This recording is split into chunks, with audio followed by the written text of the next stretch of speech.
それではちょっと海外のここでお客様の方に、ご紹介させていただきたいと思います。まず一番最初はジョン・ガリガンさんでございます。彼はマイクロソフトのリージョナルディレクターでいらっしゃいまして、マーケットアクセスであるとか、パブリックポリシーアジェンダ、例えばクラウドポリシーだとか、プライバシーセキュリティというのを広めるお仕事をされていらっしゃいます。というか、私が一番ここで彼のご経歴の中で目に留まったのはですね、ポリティカルサイエンスオーストラリア国立大学に専攻された後、委員賞を得て、97年にオーストラリア自由党にてメディアコミュニケーションのマネージャーをされているということで、なんとなく自分と似たような境遇の人だなと思いながら、そういう例えば政治的なバックグラウンドを持ちながらですね、こういう方のことをされているということでございます。ジョンさんには、ジョンさんあるいはマイクロソフトさんの今考えてらっしゃることプラスですけれども、グローバルな会社として、グローバルでどういうふうな対応をしていくのかというと、その時の日本の立ち位置みたいなものを一緒にお願いできればというふうに思っております。ジョンさんよろしくお願いします。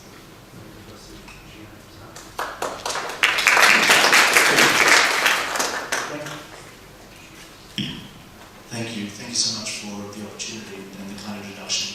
I guess I have a political background and maybe that served me well in Microsoft. It's a large complex organisation, probably more complex than most political parties these days. First of all, thank you to KO for the kind introduction to be here. I feel a little bit of a fraud. I'm not quite the expert that I probably share the panel with, more whatnot, I think as you said, than expertise, but I do have a little bit of maybe a regional focus to this discussion than purely Japan, or as some of the commentators before have said, an East and West strategy, looking at Europe and the US maybe as the models. Maybe I can bring maybe a North and South perspective as well. And it's interesting, I was speaking with my colleague Stefan this morning and talking about the fact that KO has really been ahead of the curve on a lot of the policy dialogue with respect to the internet and the cloud. It was actually almost 4 years ago that Professor Foster Sensei also helped co-produce a cloud manifesto for Asia in line with the APEC host year here in Japan. Something, old wine, new bottles, or there's certainly an opportunity to probably reflect back on that paper, because I think a lot of the information shared in that paper, Foster Sensei is still very contemporary, and maybe these things take a long time. And maybe my narrative today is about the fact that companies need to step up and sometimes not wait for government to set the rules, that there is an opportunity for organisations who are leading the innovation, who are leading the technology deployment, to embrace their own rules to ensure that they build trust and build confidence in these networks, and not wait for governments to set the rules. But I'm delighted by multi-stakeholders here who can help maybe guide and help shape those rules. I also wanted to talk about a couple of other core themes, if I may, that I think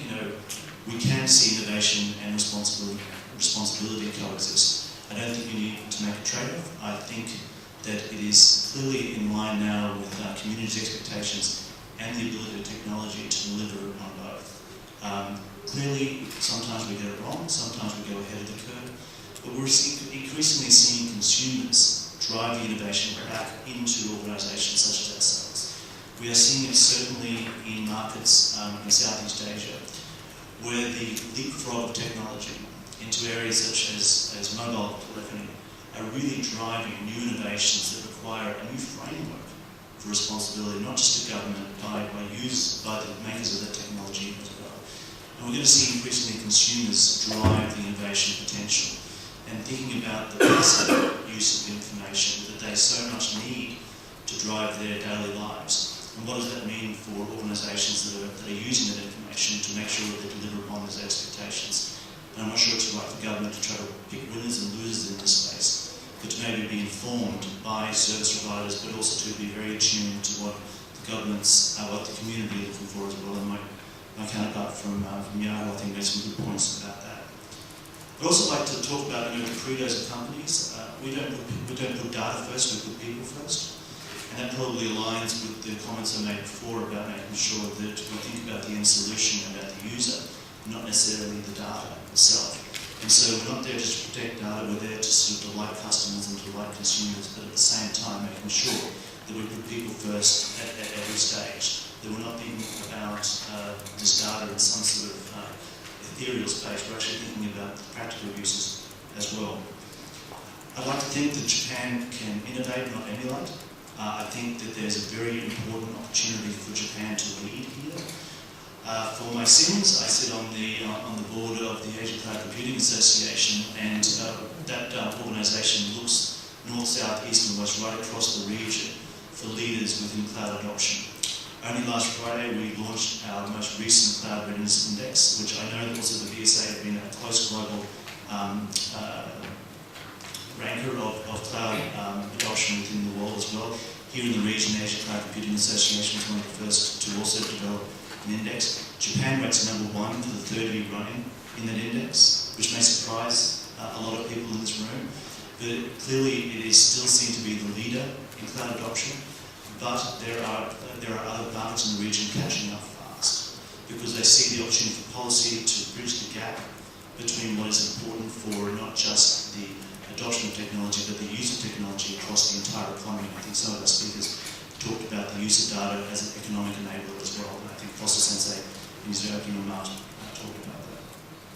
Equally too, in the area of data sovereignty, Japan ranks #1 in the region for the use of data and the, let's call it the availability of information to flow freely. It is not locked up or somehow occluded like we see in other markets, but there is a temptation in the development of the new Privacy Act here to maybe sort of see a level of occlusion that might not necessarily be helpful for Japan's leadership in the region. But again, it's very pleasing to see that Japan is already leading the region in that space, and how can they start to maintain that leadership position?